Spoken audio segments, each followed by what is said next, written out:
বর্তমানে এই সময় পিঠার ভিডিও ছাড়লেই ভাইরাল। বাঙালির কাছে শীতের দিনে পিঠাপুলি মানে অমৃত।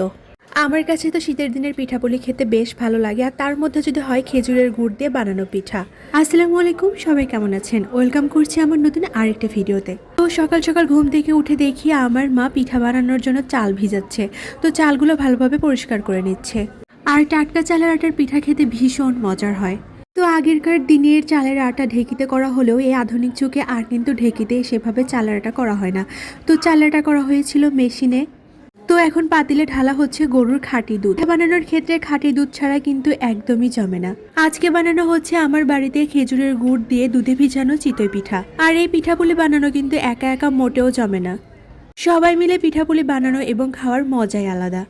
তো এই পর্যায়ে মিশানো হচ্ছে চালের আটার সাথে ময়দা। পিঠা বানানোর জন্য মাকে হেল্প করছে আমার ছোট আপু।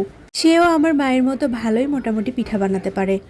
তবে আপনারা আবার ভাববেন না যে আমি পিঠা বানাতে পারি না, আমিও কিন্তু বেশ ভালোই পিঠা বানাতে পারি। এই চিতই পিঠাটা দেখতে খুব সহজ মনে হলেও বানানো কিন্তু এতটা সহজ নয়। তো এদিকে আমার ফুফাতো বোন দুধটা ভালো করে জাল করে নিচ্ছে। পিঠার ক্ষেত্রে ঘন করে দুধ জাল করা না হলে কিন্তু পিঠা খেতে মজা লাগে না। পিঠা বানানো হচ্ছে মাটির চুলাতে। মাটির চুলা ছাড়া কিন্তু পিঠাপুলি খেতে একদমই মজা লাগে না, আর পিঠাপুলি বানানোও কিন্তু জমে না। আর এই দুধে ভিজানো চিতই পিঠাটা বানানো হচ্ছিল রাত্রে। বানাতে বানাতে অনেক রাত হয়ে গিয়েছিল। তো এখানে আমার ভাগিনা খুব দুষ্টমি করছিল, বসে বসে পিঠা বানানো দেখছিল। পিঠা বানানোর জন্য খেজুরের গুড় ভাঙা হচ্ছিল। তো এখানে আমার ভাগিনা এসে বলছিল যে আমাকে দাও, আমি ভেঙে দেই। খুব জেদ করছিল। পরে আমার মা বললো আচ্ছা ঠিক আছে তুমি ভাঙো। তো এই তো সে একটু দুষ্টামি করছে, যাই হোক। আর এই দুধে ভিজানো চিতই পিঠাটা রাত্রে বানানোর কারণ হচ্ছে সারা রাত এই পিঠাটা দুধে ভিজে নরম হয়ে থাকে, যে এটা সকালে খেতে ভীষণ মজা লাগে। এখন খেজুরের গুড়ে মেশানো হচ্ছে সামান্য একটুখানি পানি, কারণ এই গুড়টা জাল করে নিতে হবে। আর এই লালিটা দিয়ে কিন্তু শুকনা চিতই পিঠা খেতে বেশ ভালো লাগে। সবাই মিলে আমরা অনেক গল্প করছিলাম আর পিঠা বানানো দেখছিলাম। আর এই পিঠা বানানোর মিশ্রণটা ভালো না হলে কিন্তু একদমই পিঠা ভালো হয় না এবং দুধেও ভেজে না। আপনারা দেখতেই পাচ্ছেন কত সুন্দরভাবে চিতই পিঠাগুলো ভাজা হচ্ছে। আমি তো গরম গরম খেজুরের গুড়ের লালি দিয়ে অনেকগুলো চিতই পিঠা খেয়েছি। আমার কাছে এই শুকনা চিতই পিঠা ভর্তা দিয়ে খেতে বেশ ভালো লাগে। এখন দুধের সাথে মেশানো হচ্ছে খেজুরের গুড়ে জাল করা লালি। এই পিঠাটা অনেকে আখের গুড় দিয়ে বানায়, আবার অনেকে চিনি দিয়ে বানায়, কিন্তু আমাদের কাছে খেজুরের গুড় দিয়ে এই পিঠাটা বেশি ভালো লাগে।